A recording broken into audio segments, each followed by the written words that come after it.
What is the Chamber of Religious Representatives, TK? What is it? What is its function in the reform of democracy? The main task of the Chamber of Faith Representatives is to resolve the old conflicts in turn, the oldest conflict first. 1. Israel-Palestine.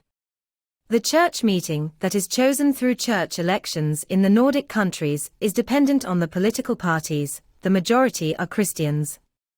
Although the political parties have many members with different religions, they are excluded from that right. Their parties participate in the church election, but not those with another religion who belong and vote for the party in the general election.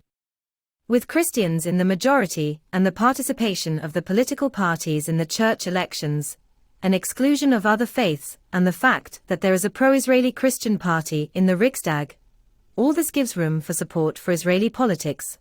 Therefore it becomes impossible to create peace regardless of whether it is the EU or the US taking the initiative for peace.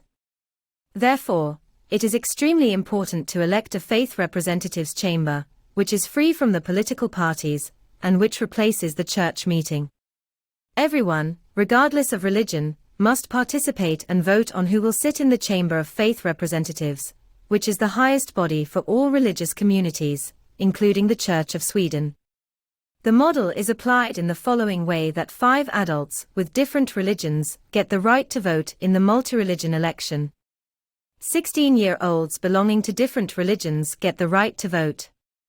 All adults regardless of religion get the right to vote. No political party may participate in the multi-religion vote. Each denomination has different branches: Christian Protestants, Catholics and Orthodox. The same applies to other denominations. Everyone must participate and vote on who will sit in the House of Faith Representatives, which is the highest body for all faith communities. 35 seats are elected to the Chamber of Faith Representatives. It is explicitly emphasized here that no political party may participate in that election. The Jewish religious community, Judiska Centralrådet, in Sweden, is aware of the Israeli election, and how many of these Jews vote in the Israeli election. They also have the right to vote in Sweden both for the Riksdag and in the EU elections. This is of course facilitated by the fact that they already know the democratic rules of the game. This also applies to Palestinians in Sweden, who belong to the Islamic Cooperation Council.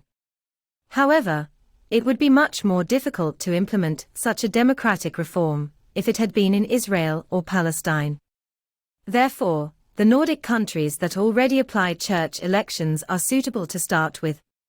When neither Israel nor Palestine opposes forming a unity government to solve the longest conflict in the world, when the general elections, peace agreements, mediations, wars and weapons have not helped, there is only one solution left, and that is by democratizing all religions, because democracy as practiced now throughout the world has flaws and weaknesses that lead to weak governments.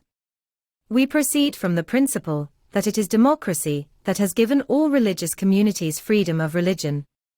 The multi-religion election is an inclusive democratic reform for all religious communities, but without political parties. Part 2 deals with how the multi-religion election is carried out. War poses a threat to the environment and humanity.